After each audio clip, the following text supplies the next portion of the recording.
त्याग और स्वार्थ रूप से भक्ति करेंगे तो भगवान मिल जाएंगे।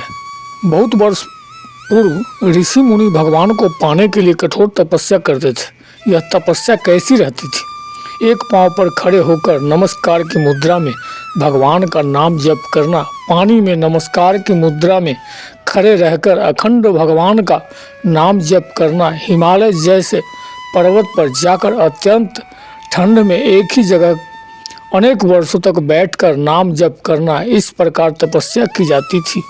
तपस्या के समय न कुछ खाया जाता था, न ही पानी पिया जाता था। इसी प्रकार कठोर तपस्या करने के बाद भगवान भक्त पर प्रसन्न होकर उन्हें आशीर्वाद देते हैं। भगवान की प्राप्ति के लिए व्यक्ति को अपनी सभी इच्छाओं और स्वार्थ का त्याग करना होगा और पूरी तरह से भगवान की सेवा में समर्पित होना होगा।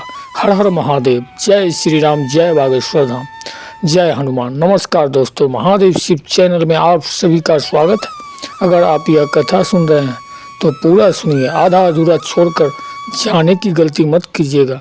इस पवित्र कथा को सुनने मात्र से मनचाहा फल की प्राप्ति होगी। अगर आप शिव भक्त हैं तो भोलेनाथ का अनादर न करें। तो चलिए कथा को प्रारंभ करते हैं।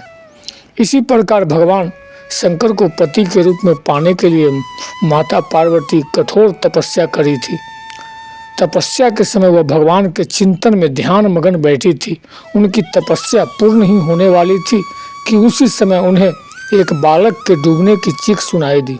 माता तुरंत उठकर वहां पहुंची। उन्होंने देखा एक मगरमच्छ बालक को पानी के अंदर खींचे जा रहा है। वह बालक अपने प्राण बचाने के लिए प्रयास कर रहा था तथा मगरमच्छ उसे खाने का प्रयास करता था। अत्यंत करुणामय माता पार्वती को बालक पर दया आई। माता ने मगरमच्छ से निवेदन करते हुए कहा, बालक को छोड़ दो, इसे आहार न बनाओ। इस पर मगरमच्छ ने बोला, माता यह मेरा आहार है। मुझे हर छठे दिन भूख मिटाने के लिए जो पहले मिलता है वह मेरा आहार होता है। मेरा आहार ब्राह्मण ने निश्चित किया है। माता पार्वती ने फिर कहा, आप इसे छोड़ दें, इसके बदले में मैं अपनी तपस्या का फल आपको दूंगी। माता पार्वती ने बालक के प्राणों की रक्षा के लिए अपने कठोर तपस्या का फल दांव पर लगाया। मगरमच्छ ने भी उसे स्वीकार किया। पार्वती माता ने उसी समय संकल्प किया और अपनी पूरी तपस्या का पुण्य फल उस मगरमच्छ को दे दिया।